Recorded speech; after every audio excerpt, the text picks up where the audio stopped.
What's up, everybody? Welcome to the Loud Spot. I'm your host, Sebastian, on the Pantheon Podcast Network. Today we have Slaves to Humanity. Let's go. Oh, no. Oh, boy. Here it comes. The motherfucking Loud Spot. Today I got my producer, Sam, is in the background clicking buttons for us, and we have zero co-hosts. It's been kind of a crazy day for everybody involved with the show, but Slaves to Humanity is here. They are a rock band out of Orange County, New York City. Just kidding. Orange County. That wasn't even a funny joke. Just Orange County, California. What's up, guys? It was a really good try, though. It was really good. How you doing, brother? I'm good, man. So you guys surprised me, as I didn't know it. You guys are pretty much a young band, like young members in the band. So give me a little back bio, a little history of how you guys started. I mean, it's pretty straightforward. I needed a band to play a couple shows that I had booked with a previous band that had dropped out. And I hit the interwebs, found a website called Bandmix, and I met everybody on there. Yeah, Go ahead. What'd you say? We all just had profiles on there. I have been playing bass for about 6 months or so, and I wanted to get involved in the music scene, so I put up a profile, and that's kind of what the other guys had done too. So we just met on there. Yeah. Band. I never heard of that. Is that like a dating website for people joining? Yeah. Yeah, that's what we've always said. It's Tinder for musicians. Mm-hmm. Sam's saying something to me. I don't know what he's talking about in the background over there. Let's see what he's saying. I'm saying turn your mic up just a little bit, sir. My mic is all the way turned up. Oh, you're just low today. You know what? It's too early. I'm not done yet. It's 6 o'clock on a Saturday. If it ain't 8 o'clock, he ain't ready. Can you guys hear me okay on your end? Am I too low or am I loud enough? Yeah, you're perfect. Just fine on our end. Okay. All right. Now let's go into, so the band started 2019 on this dating band website called Bandmix, where you go meet other people that are going to be in bands. And then recently you guys just came out with a song called Bully that dropped February 24th. That's your newest single, right? Yes, sir. All right. Tell me a little bit about the song. Is there a personal message or meaning behind the lyrics to Bully? Yeah, Bully is just a fuck you to everybody who thinks it's okay to treat people like shit, and there's no better way to put it than exactly that. Were you personally ever bullied or attacked or felt like you had to come out with a song like this? So growing up, I was, the butt of every joke and the end of every punch, almost. I was the kid that was beat up in the playgrounds and pushed down and kicked while I was on the floor. I was always like that, really, up until about high schools when I was finally like, okay, fine, I'm not like, I can handle myself. But as I grew up, I was beat, I was pushed, insulted, and kind of thrown around by all the other kids, and it made a huge impact on my life. And I hate to see that happen to so many kids around the world. What's sad is there's so many, this part's not sad, but there's a lot of anti-bullying messages out there. You hear it all the time. It seems like it's way more now than when I was a kid and when my parents were a kid. It's sad that there's still bullies, because you would think kids in school, school can be pretty tough for anybody, right? Yeah. My daughter's going through school right now. She's going to be in high school next year. And you would just assume that bullying, with all the anti-bullying messages out there, no one would want to do that, because it seems like it's not cool to do anymore. It is weird to think about. You're not wrong. I mean, yeah, it especially like how everybody can be equally educated using the internet, that there's so many people who still choose to do things like that, So was being bullied, and this also was for Aiden. Nate, I will get to you. I promise I'll get to you. And you don't have to be with the rest of your band members working so hard to load up your bus right now. You get to be on this podcast. We're gonna include you, okay? We're gonna include you. But Aiden, I do want to ask, that was being bullied a reason why you wanted to start a band or be the singer for a band? No, actually, it was actually in middle school was the reason why I was bullied. It's because I was singing in a band, and like it sounds cool when you grow up and you're like, oh shit, like I'm in a band, like I'm playing music and having fun in front and doing it in front of a lot of people. But at that age, people they didn't understand, and they didn't really care to understand. So the fact that I was a singer was that I was a guy that was singing at that age for rock music was one of the biggest reasons in middle school that I was pushed around. Really? I would have never thought that. You know what? Because all the guys were jealous. They knew you were going to get the lady later on in life. I was also a huge nerd, so that obviously didn't give me any street cred. I am a huge nerd. We are literally a band of nerds. Like we're all into something different, but we're all extremely like nerdy or geeky about something. Yeah, we've each got our own little things that we're super geeky about or super nerdy about, or like we're all just we like knowledge and a little more than we like booze. So Okay, so what's going on in the background over there? What is I see people walking around moving. Are they really loading equipment up? Yeah, that's not a joke. So we have we've got, this is Pierce, our guitar player. How you doing? Pierce, and our drummer Shane are packing up our school bus Can we turn the screen to show them the school bus? I guess, but it's not. Yeah, it's a bit far, unfortunately. We're going to bring up the school bus. We are going to talk about that. Get over here, get lower, come say hi. What's up, guys? They're making you guys do all the hard work, man. That's jacked up. You know what? They were supposed to do this interview. These two he got here late. I got here late, so he had to go get the bus. And wait, hold on. The bus was dead, and we have this little charger thing and a pack that comes in. Yeah. The charger wasn't in the pack, so we had to search the bus for it. Oh yeah, the bus battery dies every time. Yeah, we've got a really shitty battery. Unfortunately, I'm amazed that Aiden, because he's the lead singer and all he has is the microphone, didn't just do this all. Like get on, you know what I mean? Like when they pack up, they're like, I wrapped up my microphone. I'm done, guys. We'll see you on the bus. See you. I gotta go to the merch table. I'm usually that's the one I use. We make him carry the sound systems. Yeah, because we've got a pretty hefty sound. Oh, it's gone now. But we've got a pretty hefty sound system. The packs should be in my car here, so I'll be in charge of the packs. The sound system is like it's like equivalent of carrying an amp around. It's probably bigger than most of our amps. Heavier than most of our amps anyway. The drummer never gets a break from anything because he has like the most equipment out of everyone. So he knows. So the drummer always, no matter what, has to be moving equipment because like no one's gonna carry all of your shit, dude. Like you can carry a microphone or a bass or a guitar, but you say, hey man, can you grab like my ride cymbal, my kick drum? I a pedal over here. Nah, man, I need a stand. They're like, fuck you, dude. Fuck them. I stand with drummers. I stand. With drummers. Yes, you have the most gear, us too. Yeah. Oh, the guitar player, right?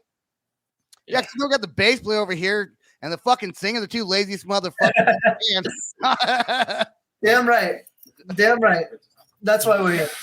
And bass is direct input, so he has no head or anything or no amp. It's just direct input. No, I do play with an amp. I used to have an Ernie Ball stack. He always brings his amp. That was crazy, and then I got too lazy and I stopped bringing it because it was like 5.5 feet. It's right there. Yeah, it's an 8x10 with like a giant tube amp set up on top, and I would bring backup basses, and I was like, this is too much. So now I'm bringing the one bass with a lightweight backup. And I have a solid state Fender Rumble 500 that's awesome, easy to carry around. Let's talk about your school bus, okay? Now, that's your touring bus, right? So, you should tell them how you got the idea first. How did I get the idea? Were you scrolling through social media or TikTok or something? No, I got. That was like that. Hold on. That was an idea. That wasn't just a random find. You're like, oh, this is like you put thought into the school bus. No, Yeah, they were watching Bang Bus on Pornhub, and that's how they Yeah, got the idea. and that's where it actually came from. I was browsing the old hub, and I saw Bang Bus, and then he texted me accidentally, and I'm like finish. Oh shit, band bus. Oh shit, bus. And I'm like, we can get a bus. But Anyways. so really, how did you put thought into the yellow school bus? So go ahead with the story. Well, I mean, it was originally going to be like, oh yeah, let's get a van and get on the road, like as most bands try and figure out. But then we started looking at vans, and vans are they're like 15 grand. If you want one that's not going to break down on you every time you take it out, they're expensive. And so we looked at okay, well, what if we just bought a trailer and camped, right? And we're like, this was a wild idea because we were talking about going north in the winter. To Seattle. This just shows you, we are from SoCal. We don't think about weather. So we were like, oh, we'll just camp. We'll go up to Seattle and back. We'll camp the whole way. Like, forget that it's the middle of winter and none of us have even sleeping bags to our names. Yeah. And so we started looking because we were starting to book dates in Seattle. And so we started really looking, and we're trying to figure out, okay, where are we gonna, what are we gonna, how are we gonna do it? We were browsing lists of campsites and prices to try and figure out, how are we gonna get all the way up? And we can't just afford to fly there, the gear, taking gear is expensive. Dude. Yeah, you can't fly there. And so we're thinking about it, and finally we're like, okay, so people they convert school buses. Yeah. That's a thing that happens. Yeah. It happens pretty often too. And so we're like, okay, let's look into how much it costs. And we started looking, and we started seeing less than $5,000. And we're like, oh fuck, yeah. we could totally much. That's it. Well, yeah, because the county auction, or not auctions. Well, they do actually. They usually auction off decommissioned school buses, and they replace the school buses every couple of years. So there's usually just a fuck ton of school buses that are being auctioned off. Yeah. So people pick them up at auctions for $1,000 and then sell them on eBay for twice that. And we found one that looked like it was in great shape and dropped $5,000 on it, and it has yet to officially break down on us.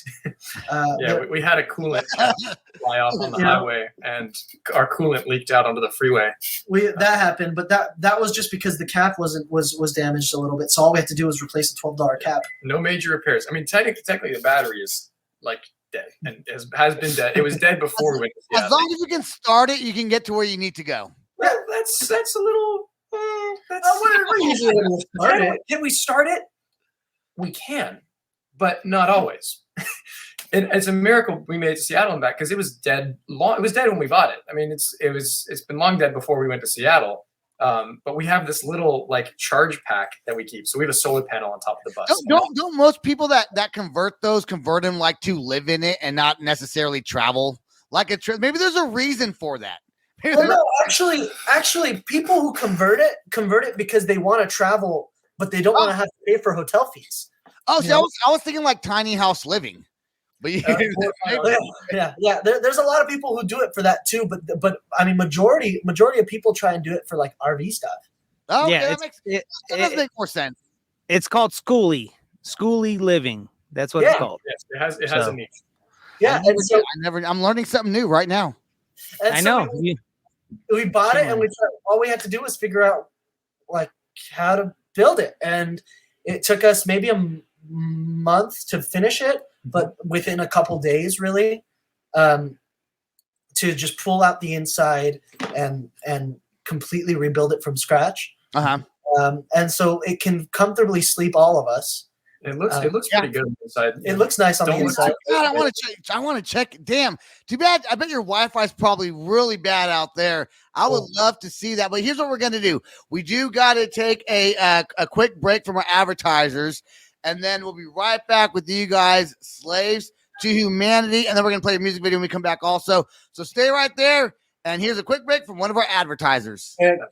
Time is everything, and convenience and quality matter the most. Now, you have an affordable, nationwide, online medical solution for over 50 services in which you can be treated by a board-certified doctor from the comfort of your home. For only $49.99, your doctor appointment is taken care of via telehealth. Quick and easy, Jiffy Doctor is here to serve you with excellence, with same-day appointments as well as discounted prescriptions. We treat services from sinus infections, common colds, anxiety, insomnia, birth control, dermatology, erectile dysfunction, STDs, and women and men's health treatments. Sign up today for $49.99 and have your prescriptions delivered to your home if you choose. Jiffy Doctor has served tens of thousands of happy patients, and we are happy to now serve you. JiffyDoctor.com, your new, convenient, and affordable medical solution. Stay home, stay safe, and avoid the wait. JiffyDoctor.com. And we are back with our guest, Slaves to Humanity. We are going to check out their new song right now, just dropped February 24th. It is not a music video, but it is a video with the background. You can hear the song. The song is called Bully, and we will talk about it when we come back.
All right, Slaves to Humanity with the song Boy that just dropped February 24th. I'm sure on all, I used to ask bands like, I didn't ask what platforms it on. I'd say, where can you find it? The fucking answer is like, where do you think you can find it? You know what I'm saying? Like on everything that plays music. What'd you say? You kind of cut out there. Wherever you stream music, wherever you get music. It's like fun. I do want to talk about, I've never heard of this show. There's a show called No Cover. Yeah. Okay. So there's some celebrity judges on there, and you appeared on episode 2. Is it like a American Idol for bands type thing? What is No Cover? Sebastian, why did you have to let them relive that? They didn't win. Now they're all sad about it again. Why? Now they're all sad about it. We're gonna get you guys out of here in a second. I do want to ask management teams. You guys got a great management team. Is it hard to find a management team that's really trustworthy and to work with that know they have your best interest when you're just trying to grow? We don't have a management team. Oh, you don't? You have no management team. You have no one. I just assumed you did. No, it's just you guys doing everything. All right, let's just talk about your tour real quick. I know you guys are getting ready to go on tour. Is it just an American tour? Let's talk about tour and then merchandise, and we'll get you guys out of here. So we're not planning any tours just yet either. We're not doing shit. No management team, no tours, nothing. Just a show. You guys are doing a show in your mom's backyard, and you got little stickers you're gonna be giving away for free. Your merchandise is on your website. You guys got? Instead of me saying, let's shout. Hold on. Let's shout out your website. I gotta ask, do you have a website? We do have a website. It's slavetohumanity.com. You'll be able to find everything from merch, from concerts to merch. We also have a Discord. Discord's going to it's our direct way of contacting anybody. So just, join our Discord and we can get you guys. All of our best friends. All of our good friends are on our Discord, and all of our number ones are on our Discord. So be a number one. Come join us. Be a number one. Join Slaves to Humanity. I don't want you guys to go anywhere till after the outro song plays, because after we end this, I'll tell you guys after the show. All right. That's all the time we have. I'd like to thank, my co-hosts aren't here, so I will not thank them, but I will thank my producer, Sam, who's in the background helping us out. And I do want to thank Pantheon Podcast Network. And of course, today's guest, Slaves to Humanity. If you guys can't tell, I am reading a script that gentleman right there wrote for me. Thank you so much, Sam. That's all the time we got. Peace out. Rock on. Much love. Stay right there, This guys. is the Loud Spot outro by nothing short of tragic. Is this all talk with no action? No. Is this my thoughts with distraction? No. Is this what I bought that's in fashion? Or is this the Loud Spot with Sebastian? Yes. Does nothing short of tragic have his back again? Yes. Does everything that's good really have to end? Yes. Our pimp host has to pimp show, so to get more episodes, make an order, this is over.